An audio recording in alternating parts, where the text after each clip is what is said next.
শুধুমাত্র ফিকহুল দ্বীন বা শরিয়াকে শুধুমাত্র এটিকে ঠিক হিসেবে গ্রহণ করি, কিন্তু আমরা কোরআনে পাকে দেখতে পাচ্ছি যে ফিকহুল কওম আল্লাহ তাআলা শুধুমাত্র ওযু নিয়ে আমরা গবেষণা করব, তায়াম্মুম নিয়ে আমরা গবেষণা করব, কিভাবে হজ ফরজ যাকাত এগুলো নিয়ে গবেষণা করব। শুধু তাই নয়,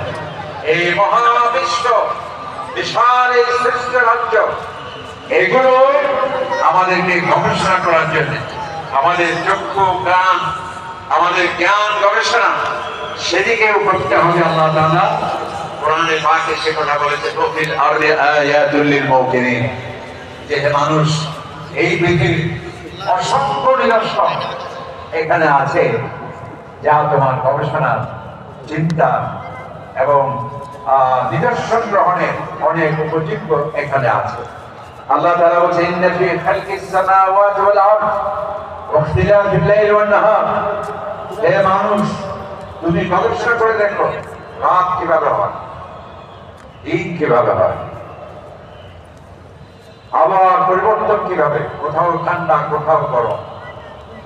কিভাবে ওয়াল ফুলকিল লাতী তাজরি ফিল বাহর, মহাসমুদ্রে একটা জাহাজ বিধ্বংসী অনুভব কিভাবে সেটি ভেসে বেড়ায়, এবং এই পৃথিবীতে অসংখ্য প্রকারের যে প্রাণী, সেই প্রাণী জগৎ জড় জগৎ এগুলো নিয়ে তুমি গবেষণা করো এবং এখানে তোমার চিন্তা করা রয়েছে। এভাবে এই একটা বিষয়। আরেকটি হচ্ছে আমরা শরীয়তে যে বিষয়গুলো আছে সেগুলো সম্পর্কে আমাদের গবেষণা করতে হবে এবং চিন্তা ভাবনা করতে হবে। নতুন নতুন যা আমাদের কাছে সমস্যা আছে এগুলোর সমাধানের জন্য আমাদের জ্ঞান আমাদের প্রজ্ঞা এবং দূরদর্শিতা সেটি আমাদের কাজে লাগাতে হবে। কারণ নবী করিম সাল্লাল্লাহু আলাইহি ওয়াসাল্লাম বলেছেন, মান ইউরিদুল্লাহু বিহি খায়রান, যে ব্যক্তির প্রতি আল্লাহ তাআলার বড় একটি কল্যাণ, বড় একটি দয়া, বড় একটি অনুগ্রহ, সেই ব্যক্তির প্রতি ইফাক্কিহু ফিদ্দীন, আল্লাহ তাআলা তাকে দ্বীন সম্পর্কে জ্ঞানের উৎপত্তি বিশালতা, সেই ব্যক্তিকে যাকে ফিকহের বিষয়ে দ্বীনের বিষয়ে পাণ্ডিত্য দেওয়া হলো